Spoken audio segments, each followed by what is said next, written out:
katanungan sa PhilHealth? Nandito na ang programang Alagang PhilHealth. Magbibigay linaw sa inyong mga tanong kasama ang PhilHealth Regional Office No. 5. Mapapakinggan alas 10 ng umaga sa DZGB. Damang-dama ang benepisyo ng PhilHealth sa Alagang PhilHealth. Ngayon, nandito na ang inyong mga anchorman.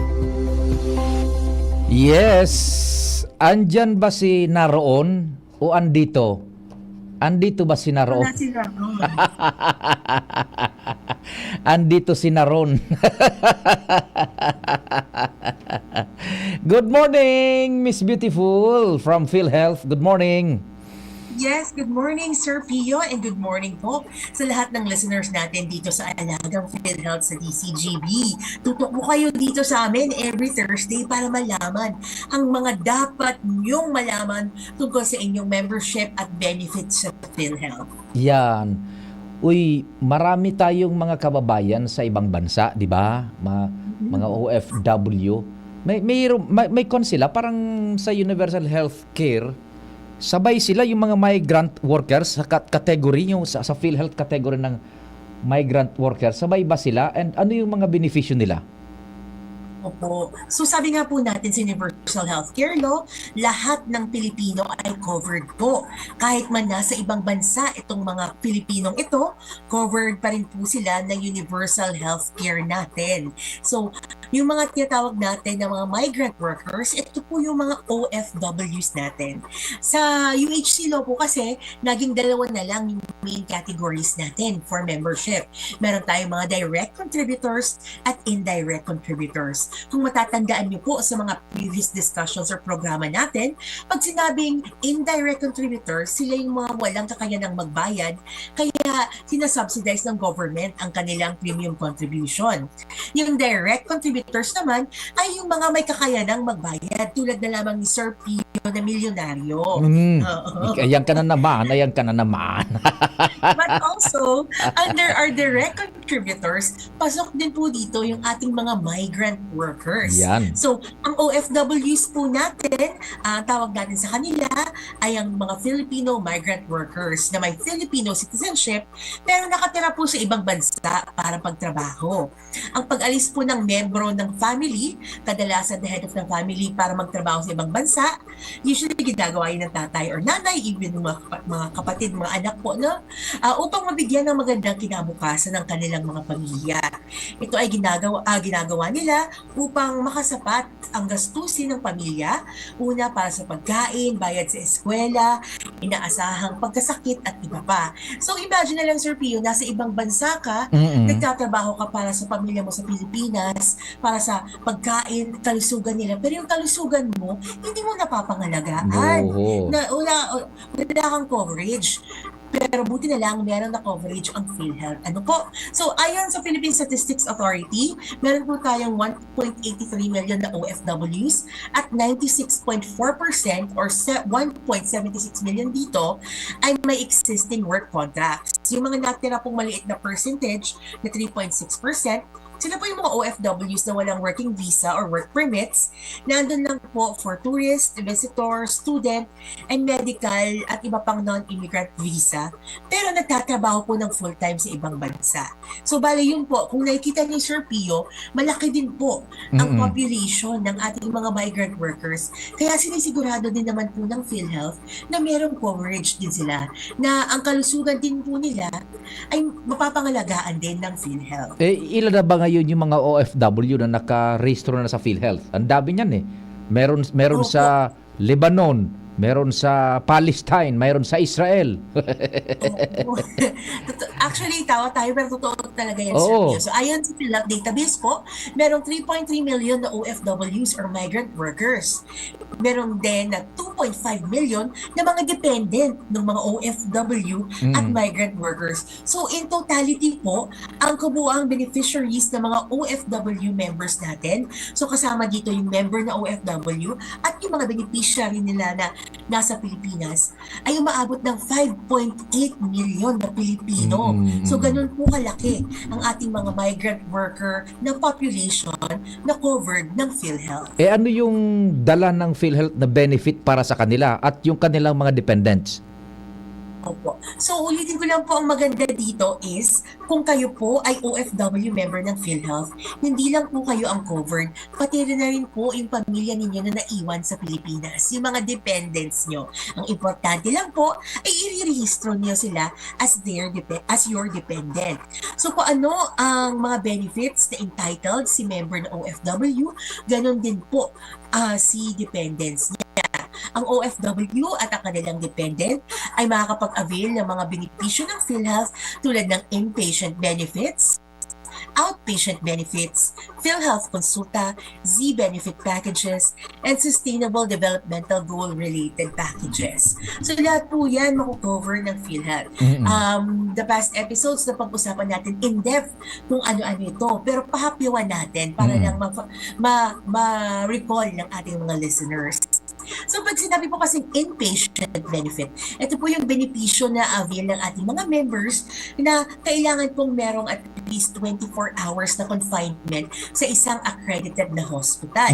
Andito po pumapasok yung, for example, yung package rate natin sa dengue fever na 13,000 pesos. Ang package rate natin for high-risk pneumonia na 90,100 pesos. Ang package natin for essential hypertension na 11,700 pesos. Yung packages natin for stroke na 76,000 for ischemic and 80,000 for hemorrhagic. Iilan lang po yun sa mga example natin.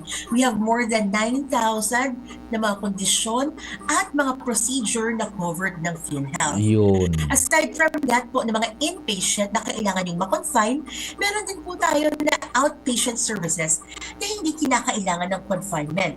Tulad na lamang po ng hemodialysis natin, amounting to 4,000 pesos per session. Ang pagtanggal ng katarata, Sir Pio, hindi kailangan ng confinement yan, pero covered kayo niyan ng PhilHealth. Basta kayo ay member. Outpatient blood transfusion is another example, and even radiation therapy at marami pang iba.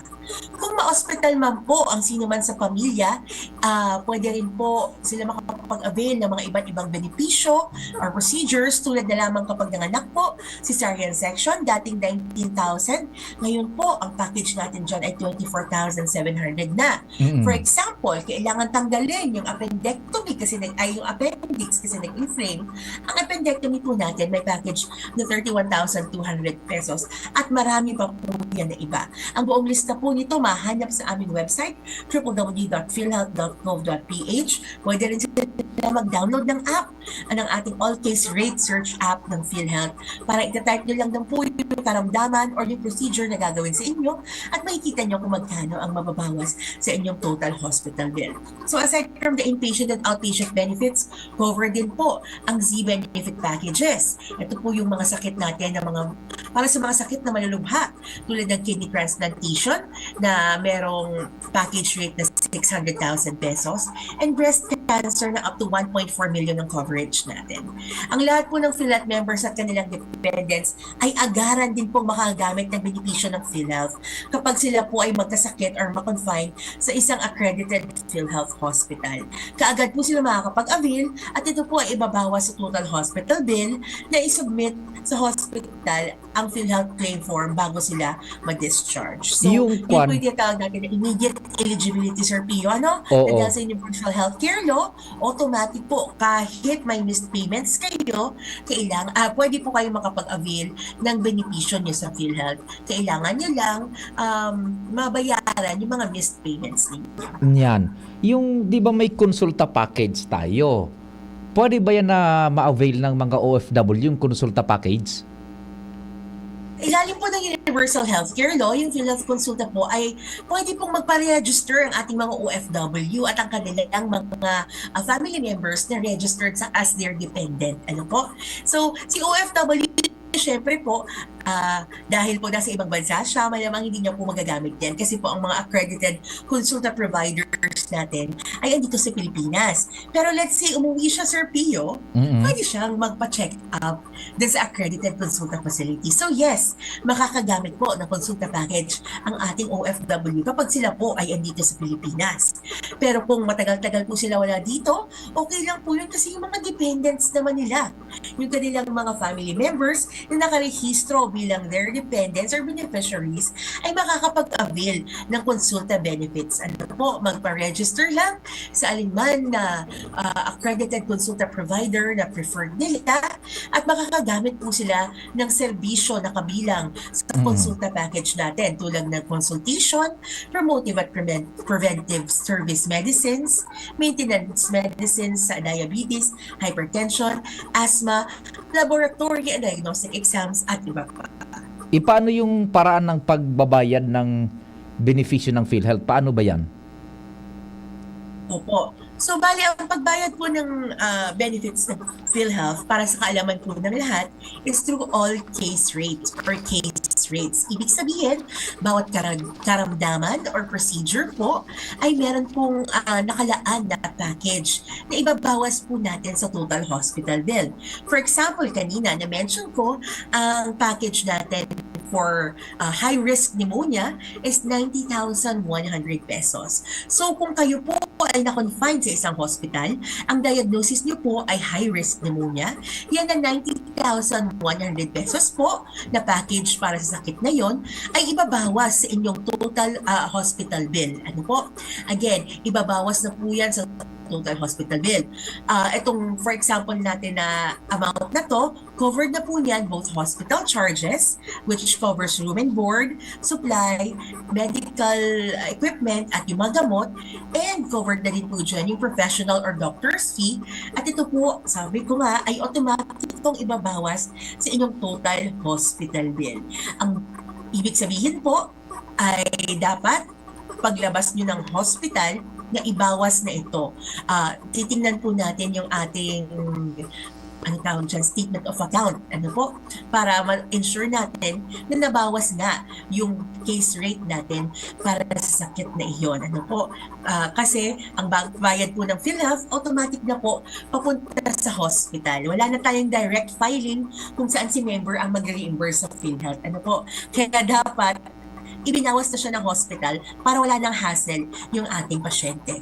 Ang case rate package po ay pare-pareho ang halaga sa lahat ng membership type po. So, mapa-OFW man po kayo, mapa-indigent or sponsor na po kayo, mapa-employed po kayo, pareho po ang package natin. And kung ano man po ang package para sa mga members, ganun din po ang package sa kanilang mga declared dependents. Maaari pong kunin mula sa hospital yung ICD-10 code or RVS code na ginamit sa procedure or confinement ng pasyente para malaman po kung kasama ito sa listahan ng mga sakit or procedures na binabayaran ng PhilHealth. Ang nasabing code po, sabi ko nga, ay may katumbas na amount at yun po yung case rate natin na ibabawas sa total hospital bill. Ilang beses pa din magamit yung benefit na yan ng PhilHealth? Opo. So, ang primary PhilHealth member po, mga OFW man po yan, employed, indigent, sponsored, senior citizen, meron po kayong 45 days na maaaring gamitin sa loob ng isang taon. So, 45 days po na pupunta kay primary PhilHealth member kung sino man po ang nagbabayad ng contribution. And yung mga dependents naman po, merong another 45 days na pwede nilang hati-hatian. Ano po? So, lahat ng declared dependents, merong 45 days sa loob ng isang taon. So, kapag nagkasakit, for example po, si dependent na isa, naubos niya yung 45 days na yon, unfortunately, yung ibang dependent po, hindi na makakapag-avail ng benefits. Kaya nga, minsan Sir Pio, kahit mag-asawa po, ini-encourage natin na pareho sila may PhilHealth kasi minsan, hindi naman natin hinihingi pag mahaba-haba ang confinement ng member or ng dependent, baka hindi na makagamit ng benepisyo, di ba? So yun nga po, 45 days ang allotted kay member in 1 year and another 45 days naman po ang pinaghati-hatian ng kanyang mga dependents. Yung na-confine sa abroad, ano sistema?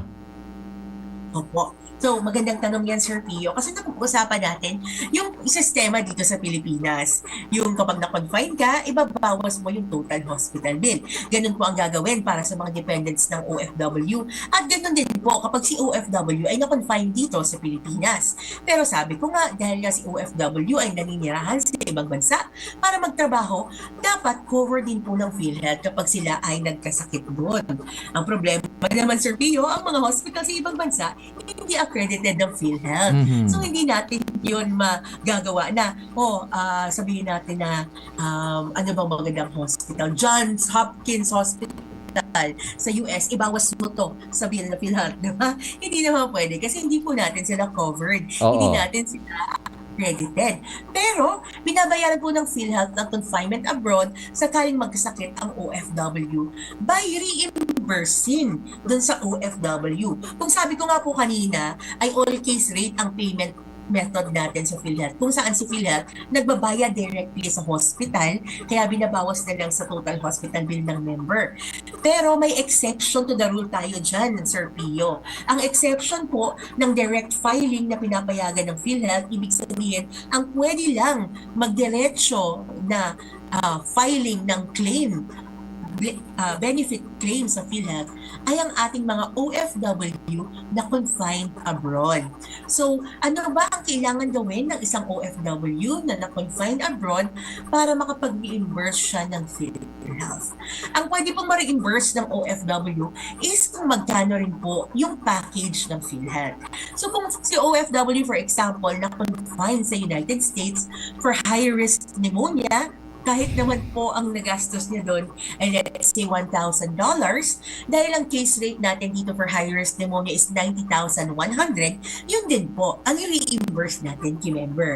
So kung ilan po ang case rate natin, yun din po in pesos ang i-reimburse natin sa membrong ito. So ano ba ang kailangan gawin? Ang sumusunod po ng mga dokumento ay kinakailangang ipasa sa tanggapan ng PhilHealth within 180 days upon discharge ng pasyente. So within 180 days po, since na-discharge yung patient sa isang hospital abroad, dapat po maipasa itong mga dokumento sa PhilHealth. Ano-ano ba ito? Una, duly accomplished claim signature form. Itong claim signature form po, madadownload ko sa website ng PhilHealth, www.philhealth.gov.ph. Again, aside from that, kailangan din po magpasa ng original receipt or statement of account na translated sa wikang Ingles. Kasi for example po, kunyari na-confine sa Hong Kong, yung statement of account or yung resibo in Chinese, mahihirapan din po ang PhilHealth magproseso niyan. So baka pwede tayo makahingi ng OR or statement of account na may English translation po. Pwede rin po meron din kasi ako, Sir Pio, na-encounter nito, na yung ibang hospital, meron na talaga, aside from the Chinese characters, so meron talagang English din. No? So, siguraduhin po natin na maiintindihan na magpaproseso sa PhilHealth yung ipapasa ng dokumento. Aside from that, kailangan din po magpasa ng original or certified true copy ng medical abstract or operative record kung may operasyon na translated sa English at nakasaad po ang final diagnosis, confinement period at services rendered. Kailangan din po ng valid IDs ng co-claimant, original photocopy, proof of OFW latest contribution, at letter of appeal. Ano po ba itong letter of appeal? Sabi ko nga po, dahil ang PhilHealth ay, ang pagbayad po natin ay diretso na sa hospital through case rate, magpapasa tayo ng letter of appeal, nagsasabi na ako po isang OFW, magpa-file po ako directly dahil ako ay confined abroad. Kasi yun po ang pwede natin gamitin na supporting document para maipoproseso po ang inyong claim na hindi dumaan sa accredited hospital. Pwede nyo po itong ipa-courier or ipadala sa inyong kamag-anak yung mga dokumento para ma-receive po ng PhilHealth again within 180 days upon your discharge. Meron din naman po tayo ng mga OFW na umuwi talaga dito. Sinasabay na lang sa pag-uwi nila yung pagpapasa at pag-reimburse ng kanilang confinement abroad. Yun. Oh. Sino yung mga dependents ng itong isang OFW? Yes po. So, ang OFW po, pareho lang po sa ibang mga members natin kung sino ang pwede nilang ma-declare na dependents. Napaka-importante lang po, ulitin ko, i-declare itong mga dependents na ito para maisama sila sa ating database. Mm-mm. Marami po kasi na nakakaligtaan na irehistro yung mga dependent nila para naman po masulit yung hulog ninyo bilang OFW, ay siguraduhin natin na ginawa natin beneficiary ang mga sumusunod. Una, ang inyong legal na asawa na hindi pa po member na PhilHealth. Pangalawa, ang anak nyo po, mapa-legitimate, illegitimate, legitimated, acknowledged, adopted, stepchildren, as long as they are 21, below 21 years old, walang asawa at walang trabaho. Kung meron man po kayong anak na 21 years old and above, pero meron po congenital disability, physical or mental man, at dahil po dun sa kapansanan na iyon, ay sila po ay totally dependent sa member na iyon, pwede niyo po silang i-add as dependent as well. Pasok din po ang mga foster children as defined in Republic Act 101-165. Pasok din po ang mga magulang na 60 years old and above na hindi pa po member ng PhilHealth. Pwede rin pong gawing dependent ang mga magulang na may permanent disability regardless of age, basta sila din po ay may kapansanan na naging totally dependent na po sa member. Pag ganito po na mga totally dependent na may disability tulad ng anak or ng magulang, kailangan po nito ng certification or medical certificate from a government physician para maipasok po sila sa ating database. Paano Pero ang pagparehistro ng OFW? Ano po, yes po? Paano yung pagparehistro ng isang OFW? Okay po. So, para magpa-register po ang isang OFW, syempre, kailangan lang po mag-fill up ng ating PhilHealth member registration form, magdala ng mga kopya ng kanilang mga supporting documents kung sila ay mag-a-add ng dependent. For example, marriage certificate, kung kasama yung, kung gagawing dependent ng asawa, birth certificate ng mga anak kapag gagawing dependent yung mga anak. And then, kung papasok po kayo as OFW na category, magdala po ng kopya ng inyong Overseas Employment Certificate or OEC o naman yung inyong job contract. So, paka-fill up po ng PMRF, mag-attach ng mga photocopy ng mga supporting documents at isubmit po ito sa pinakamalapit na opisina ng PhilHealth. Kung kayo naman po ay kasalukuyan nasa ibang bansa, maaari nyo rin po ipadala ang scanned copy ng inyong fully accomplished PMRF at i-attach po ito i-attach ang OAC o job contract at i-send sa ofp@philhealth.gov.ph. Again, kung meron po kayong mga kamag-anak na nasa abroad ngayon at hindi pa po sila member ng PhilHealth, ipaalam niyo po ito sa kanila para naman po magamit nila ang benepisyo nila dahil lahat naman pong Pilipino, according sa ating Universal Healthcare Law, ay covered ng PhilHealth. Magkano yung kontribusyon ng mga OFW na dapat bayaran po? Yes po. So para sa taong 2024 at 2025, ang contribution rate po natin ay 5% ng basic salary kung saan ang income ceiling ay 100,000 pesos. So ito po ay i-compute yung 5% po. I-compute yan sa pinasa ng OEC or job contract at yun po ang dapat yung bayaran na contribution. Pumunta sa website po ng PhilHealth upang makita yung complete list ng accredited collecting agent para sa pagbayad po ng premium contribution kung kayo po ay magbabayad ng inyong contribution abroad. Pwede rin naman po, Sir Pio, na makisuyo sila sa kanilang family members dito sa Pilipinas na magbayad na lang dito para di rin sila mahirapan o maabala na maghanap pa ng mga payment centers sa ibang bansa. Pero meron po tayo sa iba't ibang bansa ng mga payment centers. Bisitahin lamang po ang aming website para sa kompletong lista. Yung ibang mga workers, OFW, may mga health insurance yan sa ibang bansa. Bakit kailangan pa nilang magbayad sa PhilHealth? Oo. Ang magandang tanong yan kasi di ba lalo sa ibang bansa may health insurance din, may HMO din.